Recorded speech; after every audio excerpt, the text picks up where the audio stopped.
Hello friends, स्वागत है आप सभी का लर्न विद शिक्षा यूट्यूब चैनल पर। आज हम एलएलबी के एक सब्जेक्ट के सिलेबस के बारे में बात करेंगे, जिस सब्जेक्ट का नाम है लॉ ऑफ टॉट, जिसे अपकृत्य विधि भी कहते हैं। अपकृत्य विधि के अंतर्गत हम उसकी उत्पत्ति, परिभाषा, प्रकृति क्या है और इंग्लैंड और भारत में किस तरीके से उसका विकास हुआ है, उसके सिद्धांत क्या है, अपराध और अपकृत्य में क्या अंतर है, सामान्य अपकृत्य क्या है, वाइकर्स लायबिलिटी क्या है और व्यक्ति को कैसे प्रभावित करती है, उपेक्षा, दूरस्थ क्षति क्या है, कंज्यूमर प्रोटेक्शन एक्ट के अंतर्गत कंज्यूमर क्या है और जो रिड्रेसल एजेंसीज हैं उनके फंक्शन क्या है और उसकी प्रोसेस क्या है, ये किस तरीके से कार्य करती है। तो दोस्तों, इस टॉपिक पर हम डिटेल से बात करेंगे। दोस्तों, अगर आप हमारे चैनल पर नए हैं तो चैनल को सब्सक्राइब करें और वीडियो को अपने दोस्तों और ग्रुप्स के साथ शेयर करें। साथ ही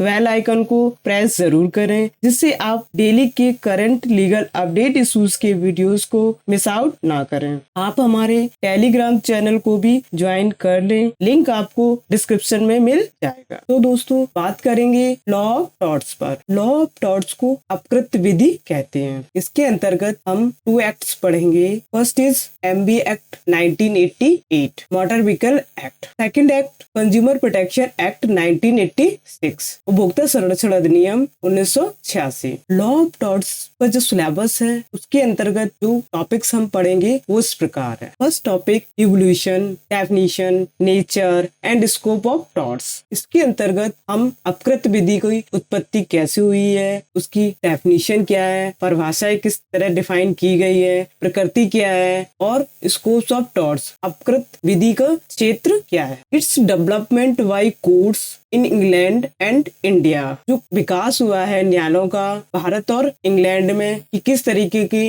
न्यायालय इंग्लैंड में कार्य कर रहे हैं, किस के अंतर्गत और किस तरीके से उसमें कार्य कर रहे हैं, और इंडिया को उसमें किस तरीके से लागू किया गया है, दोनों में किस तरीके से डेवलपमेंट हुआ है, उस विधि को, इंग्लैंड विधि को इंडिया में किस तरीके से अडॉप्ट किया गया है और धीरे धीरे उसका विकास हुआ है। नेक्स्ट, ए wrongful act legal damage.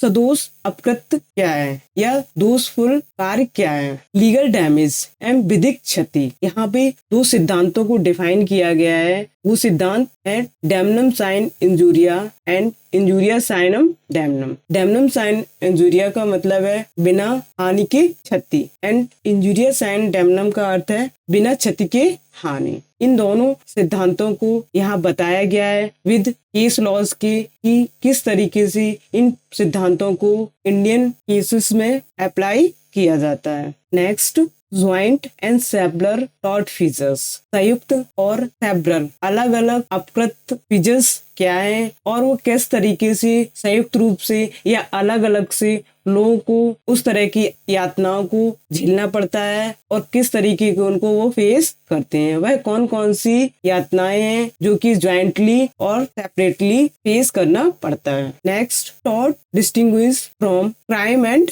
Contract. Tort और क्राइम एंड कॉन्ट्रैक्ट, अपकृत्य, अपराध और संविदा, इनमें क्या डिफरेंस है, अपकृत्य और अपराध में क्या अंतर है, अपकृत्य और संविदा में क्या अंतर है, इन टॉपिक्स को हम इस सिलेबस में स्टडी करेंगे। Next, general defence in torts with reference to voluntary non fit injuria act of God, inevitable accident, statutory authority. General defence in tort, tort की जो सामान्य प्रतिरक्षा है उसके अंतर्गत हम कुछ सिद्धांतों को और कुछ टॉपिक्स को पढ़ेंगे। फर्स्ट सिद्धांत है वॉलंटरी नॉन फिट इंजुरिया। स्वैच्छिक सहमति से अगर कोई कार्य करता है तो वहाँ पर वॉलंटरी नॉन फिटियस सिद्धांत अप्लाई होता है। किसी कार्य को करने में अगर वहाँ पर कोई हानि होती है, क्षति हो रही है, तो वहाँ पर अगर आप स्वैच्छिक सम्मति दे रहे हैं तो ये वॉलंटरी नॉन फिट इंजुरिया सिद्धांत वहाँ पर लागू होगा। एक्ट ऑफ गॉड, दैवी कृत्य क्या है, ये किस तरीके से अप्लाई होता है। इनएविटेबल एक्सीडेंट, असमय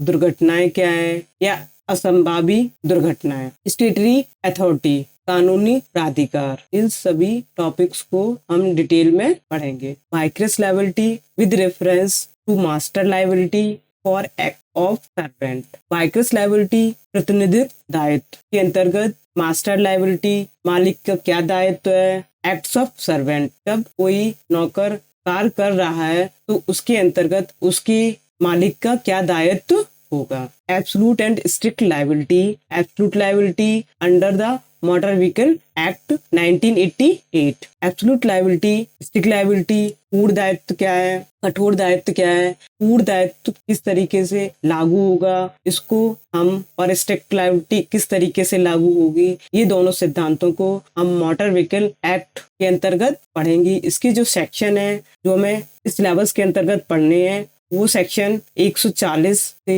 143 तक और 161 से 163 तक की जो सेक्शन है वो हमें इन सिद्धांतों के अंतर्गत पढ़ने हैं। Next, tort based on international wrong doing. यहाँ पर टॉर्ट के जो ग्राउंड्स हैं वो हमें अंतरराष्ट्रीय सदोष कार्य कर रहे हैं तो वो किस तरीके से अप्लाई होंगे, तो उनके अंतर्गत कुछ टॉपिक्स हैं वो हमें पढ़ने हैं। अफेक्टिंग पर्सन, कि व्यक्ति किस तरीके से प्रभावित होता है अगर उस पर assault, battery and false imprisonment, कोई व्यक्ति उस पर हमला करता है, प्रहार करता है और झूठी सजा सुनाता है तो वो व्यक्ति पे किस तरीके से प्रभावित होगी। नेक्स्ट, मैलिशियस प्रोसिक्यूशंस, विद्वेष अब्यूजन, किस तरीके से विद्वेषियस इंटेंशंस के तार अगर आप कोई काम कर रहे हो तो किस तरीके से उसके इफेक्ट होंगे और किस तरीके से लागू किए जाएंगे। Affecting immovable property, trespass land, अचल संपत्ति पर किस तरीके से